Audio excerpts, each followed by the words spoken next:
Если вы считаете, что казан – это исключительно среднеазиатское изобретение, то вы ошибаетесь. Мало какие народы обошлись без чугунных котелков. Например, вот этот казан американский, 1865 года выпуска. А вот этот казан японский. Разумеется, ни американцы, ни японцы не называли свою утварь казан. Вот и венгры называют казан бограч. Но готовят они в этом бограче еду, которая понятна любому человеку, знакомому с казаном. Знаете, с чего начинают венгры? Они берут кусок копченого сала и нарезают его для того, чтобы вытопить жир. Я взял кусок курдючного копченого сала. А вы можете взять то сало, которое у вас есть. Предвижу вопросы, как приготовить копченое сало. Точно так же, как свиное.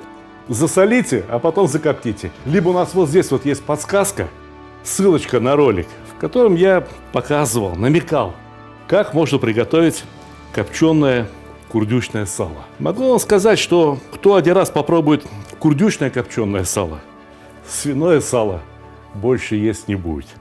Но где наш казан?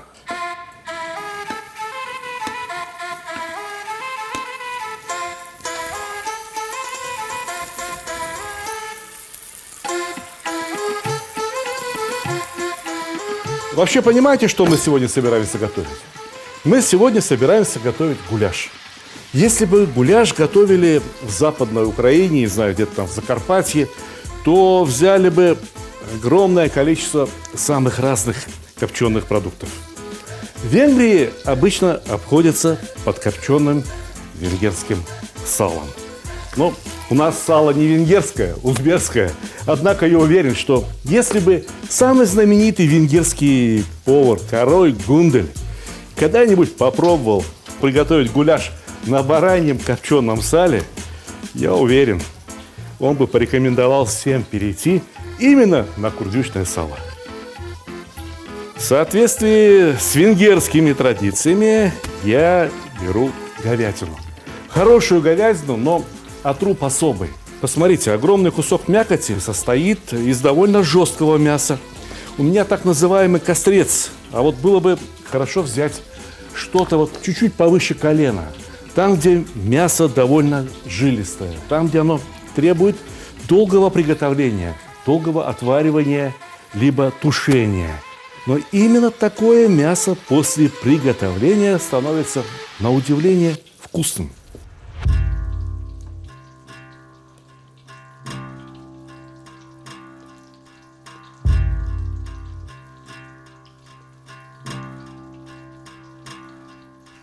Может быть, кого-то из вас удивляет количество мяса, которое я взял для гуляша. Ну да, у многих из нас представление о гуляше вынесено из советских столовок. Нечто красненькое, нечто кисленькое, в котором плавают какие-то небольшие ошметки мяса. Чаще всего все это заполнено картошкой. В общем, довольно невкусно. Но послушайте, а вы плов в тех столовках ели?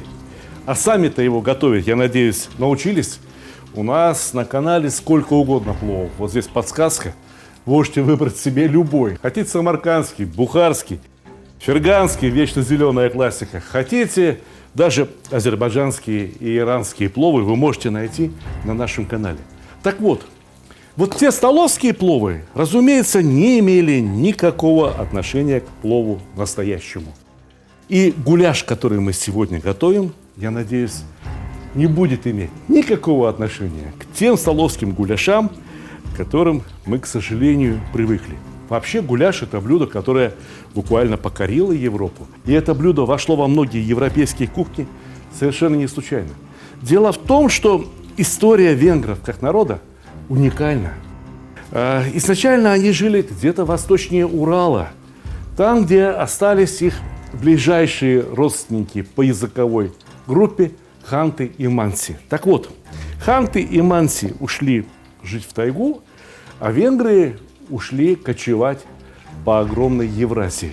И ведя полукочевой образ жизни и занимаясь преимущественно скотоводством, венгры просто-напросто не смогли бы обойтись без казана и не смогли бы обойтись без блюд с большим количеством мяса. Вот этот красный цвет гуляша, который кто-то достигает там, даже при помощи томата, хотя это совсем неверно, либо при помощи паприки, ведь он в гуляше мог появиться лет 300-400 назад.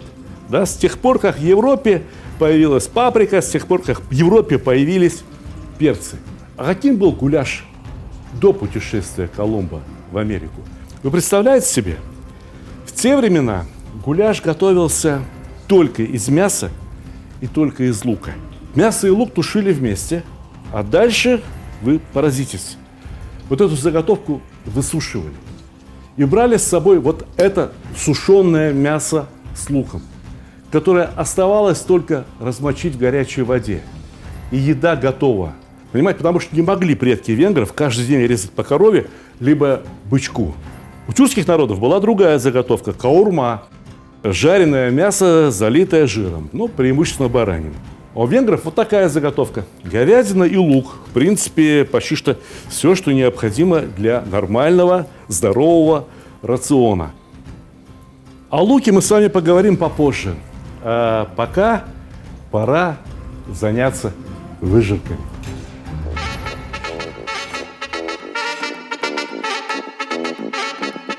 Такие выжарки я, ребята, упустить не могу. Такие роскошные. Посмотрите. Посмотрите. Вы посмотрите, вы полюбуйтесь. Золото, а не выжарки. Я знаю, что многие из вас полюбили выжарки, когда готовят плов. Но там же вот не копченое сало идет, обычное, сырое, да? Если вы попробуете один раз выжарки из копченого курдючного сала, то вы больше никогда не будете есть выжарки из свежего. А к выжаркам вы знаете что, да? Непременно лук. Но вот здесь у меня есть особый лук.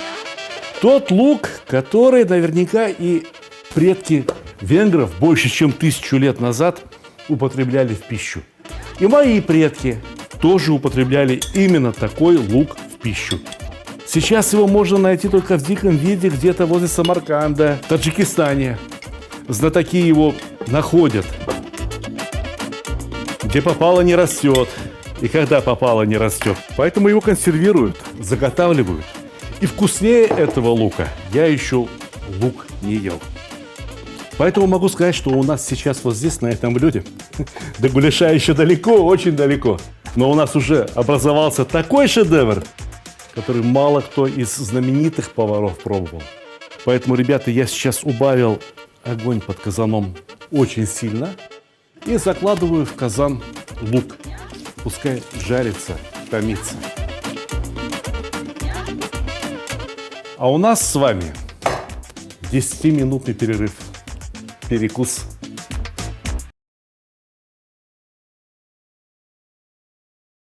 Огонь.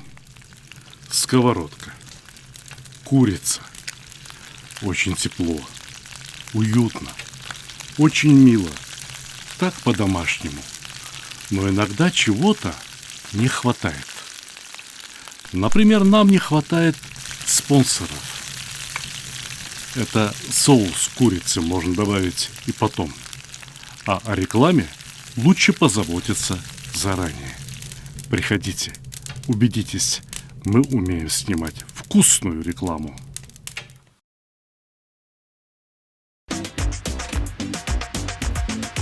Я не случайно сказал про перерыв 10-15 минут. Дело в том, что лук надо жарить не так, как мы жарим в узбекских блюдах. То есть не на очень сильном огне, а на огне скорее ниже среднего. И жарить его надо достаточно долго, чтобы он стал полупрозрачным и начинал золотиться. Вы же понимаете, что от температуры масла, жира, от температуры казана, от мощности пламени под казаном зависит то, во что превратится наш лук. Вот лук в этом блюде не должен стать слишком красным. Но к концу приготовления он должен полностью раствориться в гуляше и придать гуляшу определенную густоту. Но современный гуляш, современный венгерский гуляш, разумеется, блюдо ярко-красного цвета. цвета. Паприка. В Венгрии она особая. Приятно сладковатая, но при этом достаточно острая. У меня есть только сладкая, но зато очень красивая. И я высыпаю всю пиалу одним разом в казан. Не беспокойтесь, это будет очень вкусно, потому что я к сладкой паприке добавлю еще немного жгучего кайенского перца. То есть сбалансирую эту слишком сладкую паприку. Сейчас температура самого казана 140 градусов. Это неприемлемая температура для паприки, потому что паприка очень быстро станет бурого цвета и потеряет свою красоту. А мне кажется, что гуляш все-таки должен быть очень красивым. Поэтому я доливаю немного воды для того, чтобы снизить температуру. И все дальнейшие события в казане будут происходить при температуре около 100 градусов. Иногда даже ниже 100 градусов.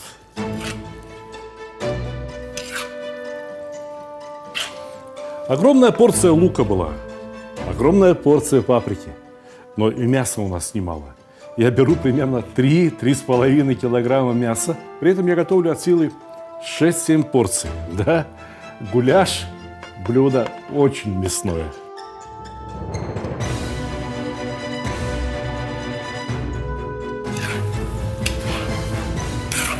Казан был горячий, но в него добавили воду, теперь опустили в него мясо. И, разумеется, на некоторое время, на короткий промежуток времени можно добавить нагрев, чтобы в казане, в конце концов, закипело, начало готовиться.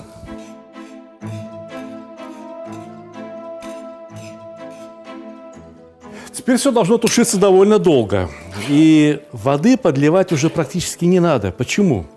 Потому что из мяса соки будут выделяться, и наша задача отрегулировать нагрев таким образом, чтобы они не очень-то сильно испарялись, и чтобы мясо постоянно готовилось, будучи погруженным вот в эти собственные соки. Кроме мясных соков будут выделяться соки из вот этого болгарского перца, из паприки, которую я отправляю в казан сейчас, когда мясо уже слегка протушилось. Некоторые предпочитают использовать зеленую паприку. Но я зеленую паприку и свежие стручки чили оставлю на потом. Но это еще не вся паприка, это только ее часть. А со второй частью я решил провести не то чтобы эксперимент, просто решил поступить с ней по-своему. Ну, посмотрите, я взял паприку и запек ее предварительно в духовке при очень высокой температуре, при температуре 210-220 градусов. Для чего? Да ровно потому, что сейчас с нее очень легко можно снять всю шкуру. Понимаете, вот эта вся шкура, она же так и останется, она же будет между зубов застревать. И если для какой-то домашней, сельской кухни это ничего страшного, но вот если говорить о ресторанной кухне, либо просто о хорошей кухне, то это в еде неприемлемо. Убираем семена, убираем перегородки, убираем черешок. И, кстати говоря, вот перцы приобрели особый запах. Мне кажется, что он очень уместен в гуляше. В гуляше как блюде, которое готовится, по сути дела, в казане. Но может возникнуть вопрос, как же так? Вот этот уже практически готовый перец, его бери да ешь. А сюда только что положили свежий. Ну уж положили свежий, пока вот этим занимались. Этот свежий сейчас имеет точно такую консистенцию, как то, что мы опускаем сейчас. Но вот этот, во-первых, обезшкурен идеально. А во-вторых, еще имеет очень хороший, очень подходящий для гуляша, по моему личному мнению, вкус.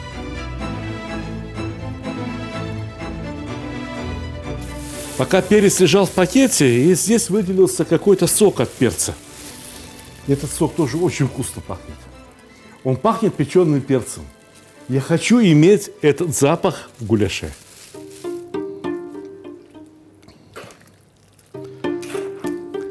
Понимаете, воды было добавлено с самого начала. Всего лишь навсего 1 стакан. Вся жидкость, которая образовалась здесь сейчас, это сок из лука, сок из мяса и сок из болгарского перца, либо паприки. Чтобы этот драгоценный запах не испарялся, наверное, будет самым правильным вообще накрыть казан крышкой. Но в этом случае надо отрегулировать огонь так, чтобы в казане практически не кипело. Поэтому мультиварка, либо даже медленная варка, slow cooker, это все очень хорошие устройства для приготовления блюд вроде гуляша. А в современном гуляше картошка частый гость. Я тоже добавлю картошку, но прежде чем добавлять картошку, я добавлю гуляшу костный бульон. Мякоть вот она. Куда кости делись? Кости сразу в скороварку, проварили 1,5-2 часа. Здесь нам прозрачный бульон абсолютно не важен, потому что гуляш все равно блюдо достаточно густое, непрозрачное. И костный бульон должен быть таким, что если застыл, то получился бы практически как холодец. Но теперь есть куда положить картошку, понимаете? Жидкости достаточно. И есть куда посолить. У нас курдючное сало, вот то копченое, оно было слегка соленое, но в целом здесь 3 с лишним килограмма мяса. Здесь еще пару килограмм картошки, 2 литра бульона. То есть мы готовим едва ли не 10 литров еды. Поэтому я смело добавляю соль. Ну, пару ложек это минимум, а дальше надо попробовать. Пока бульон закипает, нарежем картошку. Это молодая картошка, ну, размер у нее крупный, но на самом деле это молодая. И режем ее примерно такими же кусочками, как мы мясо резали.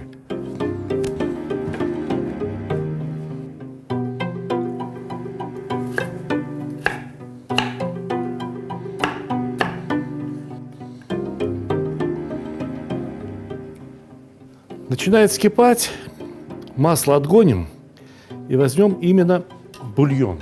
Попробуем, каков он, соленый или нет. Дело в том, что в масле соль не растворяется, поэтому пробовать вот эту верхнюю часть, масляную пленку, бессмысленно.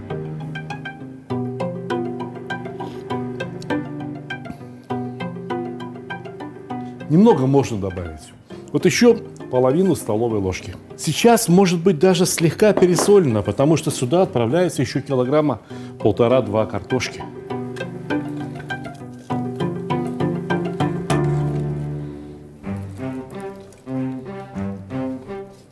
Понимаете принцип, да? Готовится на маленьком огне, и только вот начинает закипать, как в него что-то добавляют еще. Даже вот этот костный бульон тоже можно было разбить на 2 или на 3 части. Не весь сразу его наливать, а наливать постепенно, чтобы постоянно чем-то понемножку понижать температуру кипения. Картошка варится уже примерно 10-15 минут. Можно посмотреть, вот ее поверхность уже достаточно мягкая. То есть, если мы сейчас сюда добавим какую-то кислоту, то она уже не сделает картошку стеклянной. И вот она кислота, протертые помидоры. Кстати говоря, предмет споров. Многие считают, что помидоры в гуляш ни в коем случае нельзя добавлять. А некоторые, наоборот, шуруют помидоры так, что будь здоров.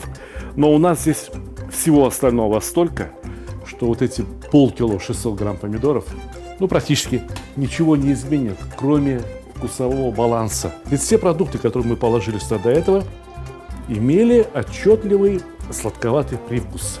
Что красный болгарский перец, что лук, что картофель. Я полагаю, что кислинка будет очень уместна.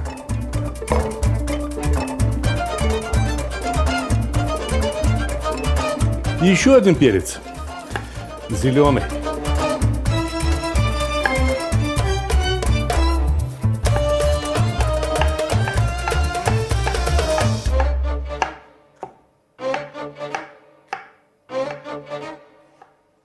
За время, что осталось готовиться этому мясу, он не потеряет ни свой цвет, ни даже приятную консистенцию. Не хотелось бы иметь переваренный зеленый перец.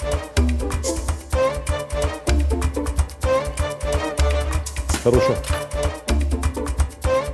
Кусочек мяса попробовал, но хороший, вкус богатый. Но мне немного не хватает остроты. И я добавлю его за счет вот этого зеленого острого перчика. Причем положу строго в один угол казана. только для мужчин.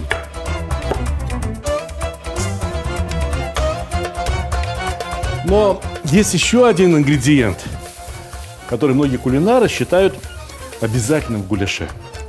Видите, немного теста. И вот это вот тесто просто беру, отрываю кусочками небольшими, рву и бросаю туда.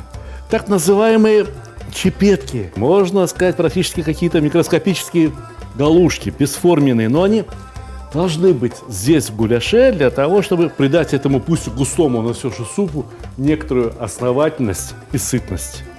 Ну, конечно, если кто-то хочет уж совсем аккуратно, то можно взять тесто, раскатать, нарезать какими-то ромбиками, бантиками. Но обычно, если говорить о классике, то готовят вот так. Ну вот сами подумайте. Какие-то чабаны, пастухи в поле, в степи. Где им там раскатывать это тесто? Если бы им было где раскатывать тесто, так они бы испекли лаваш, либо лепешки. А здесь вот, один казан, много мяса, ну и немного остальных продуктов. Так что ж такое гуляш все-таки? Суп или то, что мы привыкли называть второе? Не суп и не второе. Что-то среднее. Очень густой суп, либо жидкое второе. Но вы понимаете, другая культура, другой способ питания. В одном блюде должно быть все. Одно блюдо должно перекрывать все потребности. Накормить и стариков, и детей, и, разумеется, мужиков.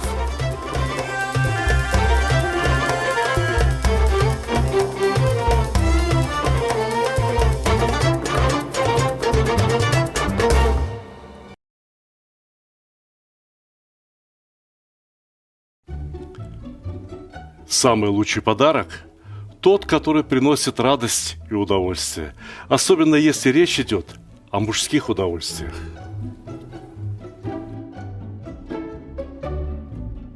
Самый лучший подарок – тот, который приносит пользу. Например, кому не хотелось бы наконец-то разобраться в приготовлении мяса? Самый лучший подарок – это то, что принесет хорошее настроение в погожий, солнечный день.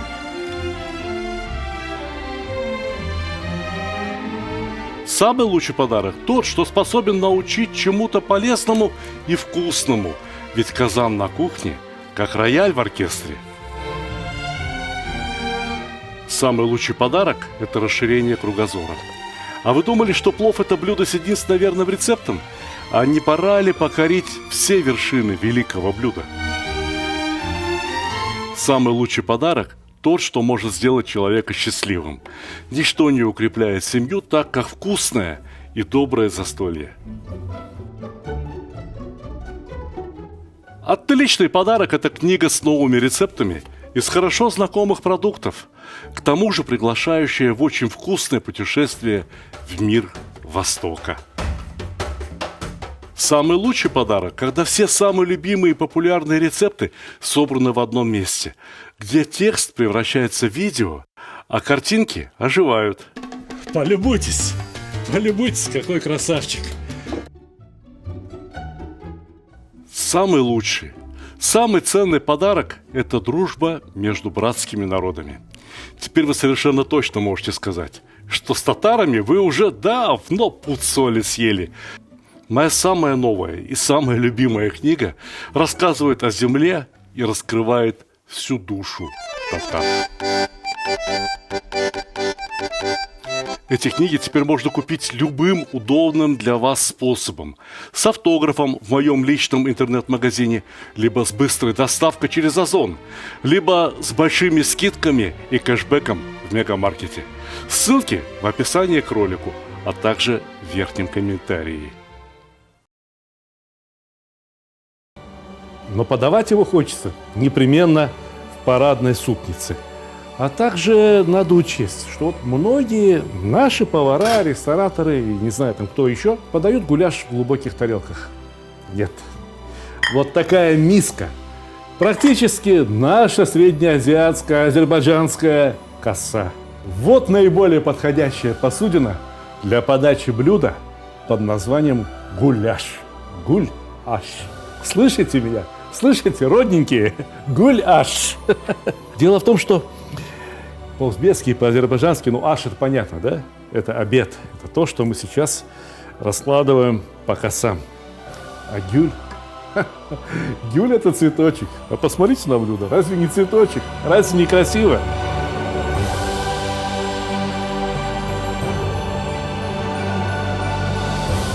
Чего-то не хватает для гармонии. Сейчас скажу. Не хватает, во-первых, зелени. Давайте добавим зелень. Во-вторых, я думаю, что я бы для себя положил несколько колечков зеленого перца. И кто бы мне что ни сказал, я бы сюда добавил еще сметаны или каймака.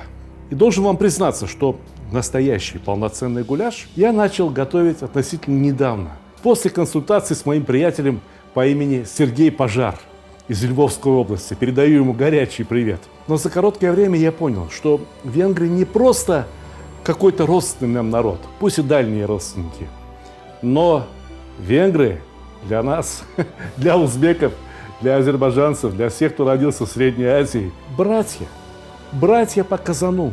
Ведь убери отсюда недавнее, пусть оно и прижилось. Этот красный перец, томаты. Оставь то, что было, оставь основу. Мясо, лук, тесто. Ребят, да ведь это бешбармак. Величайшее блюдо евразийского континента. Приятного вам аппетита!